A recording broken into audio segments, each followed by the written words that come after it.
शंखनाद में आपका स्वागत है। दिल्ली के शराब घोटाले की जैसे जैसे नई परतें खुल रही हैं, वैसे वैसे आम आदमी पार्टी के नेताओं के बीच पड़ी हुई जो दरार है वो भी निकल निकल कर सामने आ रही है। पार्टी के नेताओं में टकरार, एक दूसरे से आगे बढ़ने की होड़ अब खुलकर दिख रही है। दिल्ली के उपराज्यपाल वीके सक्सेना के एक फैसले के बाद ये टकराव तो अब जग जाहिर हो गया है। पार्टी के नेताओं में आपस में समन्वय ही नहीं है, ये दिखने लगा है, क्योंकि अरविंद केजरीवाल ने एक बड़ा ही ड्रामा रचा कि जो आतिशी मरलीना है वो 15 अगस्त को झंडा फहराएंगी। झंडारोहण की जिम्मेदारी मेरी जगह उन्हें दे दी जाए। उन्होंने कहा कि मैंने एलजी को एक पत्र लिखा है और ताकि एलजी जो है ये जिम्मेदारी उन्हें दे दे, क्योंकि हर राज्य 15 अगस्त बनाता है, स्वतंत्रता दिवस का समारोह बनाता है और जो मुख्यमंत्री है वो झंडा फहराते हैं, भाषण देते हैं। तो उन्होंने कहा मैं तो जेल में हूँ, मैं इस्तीफा भी नहीं दूंगा, लेकिन झंडा जो है मेरी ही मंत्री फहराएगी। तो उन्होंने नाम दे दिया, लेकिन 2 दिन बाद पता चला कि अरविंद केजरीवाल को तो अधिकार ही नहीं है नाम देने का, और अरविंद केजरीवाल का पत्र एलजी वीके सक्सेना के पास पहुंचा ही नहीं है। तो यानी कि अरविंद केजरीवाल ने नाटक रचा था। उनको भी नियम कानून पता है। जेल अथॉरिटी ने बताया था कि इस तरह का लेटर लिखने की उनको इजाजत ही नहीं है। वो एलजी को यहाँ से पत्र नहीं लिख सकते। वो निजी कम्युनिकेशन कर सकते हैं उन लोगों के साथ जिन लोगों का यहाँ पर नाम दर्ज है, तय नाम है, उनसे पत्र भेज सकते हैं, उनको संदेश भेज सकते हैं। इसलिए एलजी को लेटर भेजने की इजाजत ही नहीं है, तो उनका लेटर नहीं भेजा गया और साथ में चेतावनी भी दी कि अगर आप दोबारा ऐसा करते हैं तो आपके विशेषाधिकार काट दिए जाएंगे, उनमें कटौती होगी और आपको जो मुख्यमंत्री होने के नाते कुछ सुविधाएं और मिल रही हैं उनमें भी कटौती हो जाएगी।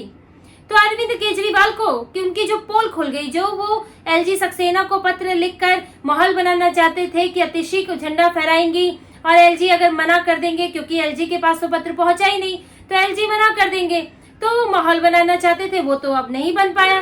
तो ऐसे में उन्होंने फिर चालाकी की, अपने मंत्री गोपाल राय को बुलाया, उनके हाथ से फिर एक आदेश दिलवा दिया कि आतिशी मरलीना झंडा फहराएंगी। उन्हें पता था ये तो संभव है नहीं, क्योंकि नियम ये भी कहता है कि अरविंद केजरीवाल ऐसे किसी को असाइन नहीं कर सकते अपनी जगह। या तो वो खुद सुप्रीम कोर्ट में अपील करें कि या फिर जेल प्रशासन से इजाजत मांगे कि आप मुझे आने दें, मैं झंडारोहण करना चाहता हूँ। लेकिन अरविंद केजरीवाल ऐसा नहीं करेंगे, ना ही वो इस्तीफा देंगे, वो बस राजनीति करेंगे, नौटंकी करेंगे, जेल में बैठ के साजिश रच रहे हैं। लेकिन एलजी वीके सक्सेना ने इस साजिश को नाकाम कर दिया और एक ऐसा फैसला लिया जिससे आम आदमी पार्टी के अंदर जो फूट पड़ी है उसकी कलई खुल गई। एलजी वीके सक्सेना ने कहा कि अब झंडारोहण आतिशी मरलीना नहीं करेंगी, क्योंकि ऐसा कोई आदेश अरविंद केजरीवाल नहीं दे सकते। झंडारोहण दिल्ली सरकार के मंत्री कैलाश गहलोत करेंगे। कैलाश गहलोत गृह मंत्री है दिल्ली के और गृह विभाग के मंत्री हैं और साथ में पर्यावरण मंत्री भी है। उन्होंने कहा कि क्योंकि जो राज्य स्तर पर स्वतंत्रता दिवस समारोह होता है उसको उसके इस व्यवस्था की जिम्मेदारी, उसको कराने की जिम्मेदारी जो है वो गृह विभाग की और दिल्ली पुलिस की होती है। इसीलिए यहाँ के राज्य के जो गृह मंत्री हैं वो इस दिन झंडारोहण करेंगे, उनका अधिकार बनता है, उनको दिया जाएगा। अब एलजी का ये फैसला आना था कि आम आदमी पार्टी के आंसू निकल गए। अरविंद केजरीवाल ने जेल में माथा पकड़ लिया और यहाँ जो उनके मंत्री आज सुबह से प्रेस कॉन्फ्रेंस कर रहे थे उनका मुंह बंद हो गया, सबके मुंह पर ताला लग गया। आतिशी मरलीना जोर जोर से कह रही थी चिल्लाकर कि दिल्ली में नए वायसराय आए हैं, एलजी वीके सक्सेना झंडा फहराना चाहते हैं, वो दिल्ली के मंत्री से अधिकार छीनना चाहते हैं। तो अरविंद केजरीवाल की ये चाल थी, उन्होंने सोचा ही नहीं था कि वो आम आदमी पार्टी के ही एक और मंत्री का नाम ले देंगे और उन्होंने कैलाश गहलोत का नाम ले लिया। और कैलाश गहलोत का नाम ही क्यों लिया, इसके पीछे भी बड़ा कारण है, क्योंकि जो ईडी की शराब घोटाले में जांच चल रही है उसमें कैलाश गहलोत ने अपनी ही सरकार के खिलाफ, अरविंद केजरीवाल के खिलाफ, मनीष सिसोदिया के खिलाफ बयान दिया है। उन्होंने इस मामले में अपनी जिम्मेदारियों की जब उनसे बात हुई तो उन्होंने साफ कह दिया कि मेरी इसमें जिम्मेदारी नहीं थी और मैंने तो मनीष सिसोदिया के कहने पर किया जो किया।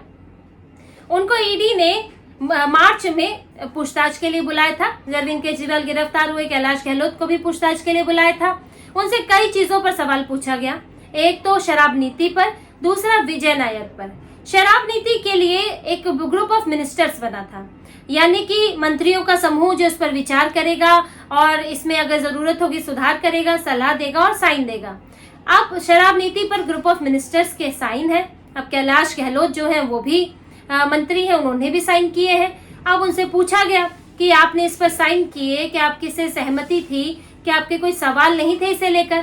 तो उन्होंने क्या कहा? उन्होंने ये नहीं कहा कि इस पर मेरी सहमति थी, मैं इस शराब नीति से सहमत था, ये भी कह सकते थे।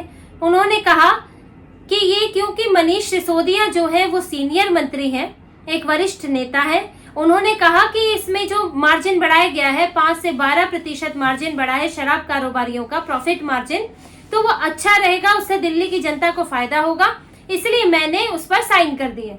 उन्होंने इस बात से इनकार कर दिया कि मैंने उसे पढ़ा था, मैंने उस पर विचार किया था, मैं उससे सहमत हूँ। उन्होंने कहा कि मनीष सिसोदिया ने कहा था साइन कर दो, ये अच्छी है, इसलिए मैंने साइन कर दिए। उन्होंने अपना पल्ला झाड़ लिया। फिर उनसे पूछा गया विजय नायर को लेकर, क्योंकि विजय नायर जिस बंगले में रहता था, अब देखिए विजय नायर मंत्री भी नहीं है, विजय नायर पार्टी का नेता भी नहीं है, वो सिर्फ आम आदमी पार्टी का कम्युनिकेशन संभालता है, सोशल मीडिया संभालता है, एडवर्टीजमेंट वगैरह देखता है। फिर भी विजय नायर को बंगला दिया गया, और बंगला किसका? मंत्री का बंगला, दिल्ली के मंत्री का बंगला, कैलाश गहलोत का बंगला विजय नायर को दिया गया था। और अरविंद केजरीवाल बोलते हैं कि मेरा तो कुछ लेना देना नहीं है, यानी कि अरविंद केजरीवाल की मर्जी के बिना ही विजय नायर को बंगला मिल गया, वो भी एक मंत्री का सरकारी बंगला। विजय नायर सरकारी आदमी नहीं है तो उसे सरकारी बंगला मिला कैसे? अब कैलाश गहलोत से यही सवाल हुआ कि आपने विजय नायर को बंगला क्यों दिया, क्या आपकी जानकारी में है कि इस बंगले में वो रह रहा है? तो उस पर कैलाश गहलोत ने यहाँ भी पल्ला झाड़ दिया। उन्होंने कहा कि मुझे तो पता ही नहीं कि मेरे बंगले में विजय नायर रह रहा है, मैं तो अपने प्राइवेट अपने जगह पर अपने परिवार के साथ रहता हूँ दूसरे घर में, मैं तो सरकारी बंगले में रहता ही नहीं, और मुझे मालूम ही नहीं है कि वो बंगला किसको दिया गया है, कौन रह रहा है। तो अशोक गहलोत ने वहां भी पल्ला झाड़ दिया और सारा का सारा इल्जाम मनीष सिसोदिया केजरीवाल पर डाल दिया, क्योंकि अगर कैलाश गहलोत इजाजत नहीं दे सकते तो दो ही लोग इजाजत दे सकते हैं, या तो मुख्यमंत्री या तो उप मुख्यमंत्री, यानी अरविंद केजरीवाल या फिर मनीष सिसोदिया। तो उन्होंने सीधे सीधे इनके ऊपर इल्जाम डाल दिया कि इन्होंने इजाजत दी होगी, मुझे तो पता नहीं। तो कैलाश गहलोत वो नेता है जो कहीं ना कहीं अरविंद केजरीवाल के विरोध में बयान देकर आए हैं, और इसीलिए अरविंद केजरीवाल और मनीष सिसोदिया उनसे बहुत खुश नहीं है, क्योंकि उन्होंने अपने ऊपर इल्जाम नहीं लिया कि भाई मैंने तो सोच समझ कर जो है इस पर साइन किए थे, मेरी मर्जी से ही विजय नायर वहां रह रहा था। उन्होंने खुद को बिल्कुल अलग कर लिया और फिर से सुई जो है वो केजरीवाल और सिसोदिया की तरफ घूम गई। इसलिए वो लोग कैलाश गहलोत से बहुत खुश नहीं है, और इसलिए आप देखेंगे कि कैलाश गहलोत के बयान बहुत कम आते हैं, वो प्रेस कॉन्फ्रेंस में भी नहीं दिखते, एक मंत्रालय के अलावा और कोई इस तरह की संगठनात्मक भी बड़ी जिम्मेदारी नहीं है। तो एलजी ने एक तीर से कई निशाने लगा दिए हैं। एक तो इनका मुंह बंद करवा दिया, न अतिशी अब बोल पाएंगी, न केजरीवाल जेल से ही कोई एक आध बयान जारी कर देते हैं, न मनीष सिसोदिया बोल पाएंगे, और साथ ही पार्टी के अंदर भी एक खलबली मच गई है कि कैलाश गहलोत जो आदमी कहीं पटल में ही नहीं था, उस आदमी का नाम सामने आ गया, आपस में ही जलन मची है। अब समझिए, जिस दिन झंडारोहण होगा, भारत में 15 अगस्त मनाया जाएगा, झंडारोहण करेंगे कैलाश गहलोत, आप किस किस के सीने पर सांप लौटेंगे आप देख लीजिए। अतिशी मरलीना तो है ही है, सौरभ भारद्वाज भी सोचेंगे कि इतना प्रेस कॉन्फ्रेंस में आके इतना मीडिया में दिखने का फायदा क्या हुआ जब मुझे कोई महत्व ही नहीं मिला। मनीष सिसोदिया सोचेंगे कि मैं 17 महीने बाद जेल काट कर आया, अरविंद केजरीवाल की बनाई हुई शराब नीति, और जिसमें मैं फंस गया, मैं तो एक प्यादा ही था, मैंने तो साइन नहीं करने थे, और फिर भी 17 महीने जेल में रहा, वापस आया, ना मैं उप मुख्यमंत्री बना, ना मैं मंत्री बना, ना मैं झंडा फहरा पाया।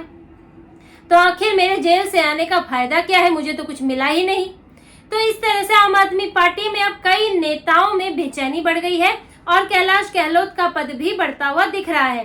और कहीं ना कहीं कैलाश गहलोत, ये संभव है कि ये कोई फैसला राजनीति में ऐसा नहीं होता है, कैलाश गहलोत आगे चल के कोई दूसरा रुख भी अपना सकते हैं।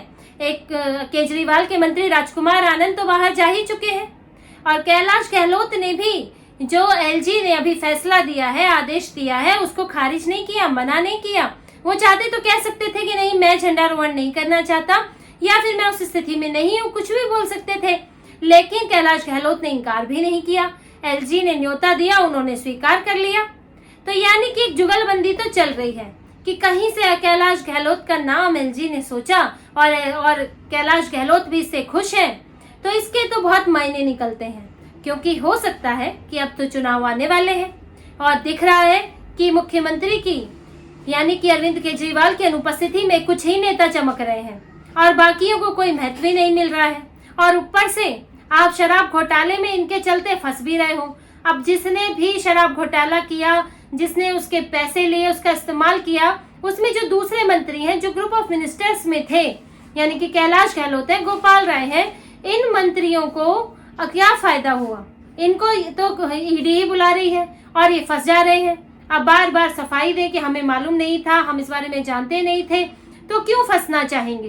क्यों नहीं वो दिल्ली में ऐसी पार्टी में जाना चाहेंगे जहां ये शराब घोटाले जैसा पचड़ा ना हो और साथ में इम्पोर्टेंस भी मिलती हो, कुछ तो महत्व मिलता हो कि पहले तो अरविंद केजरीवाल ही छाए रहते हैं, उसके बाद उनके चमचे छाए रहते हैं, तो हमारी जगह कहाँ है? ऐसे में कैलाश गहलोत भी दूसरे विकल्पों पर विचार कर सकते हैं और एलजी के इस फैसले ने अब आम आदमी पार्टी में तूफान ला दिया है और केजरीवाल इस बात से डरे हुए हैं कि कहीं चुनाव आते आते पार्टी के कुछ और नेता भी उनका साथ ना छोड़ जाएं, क्योंकि जैसे हालात हैं उसमें लगता है कि आम आदमी पार्टी अपने सभी नेताओं को साथ रखने की स्थिति में नहीं है। तो इसी तरह की और खबरें और विश्लेषण आपके लिए लाते रहेंगे। हमसे जुड़े रहिए, सब्सक्राइब कीजिए, कमेंट कीजिए। बहुत बहुत धन्यवाद। जय श्री राम।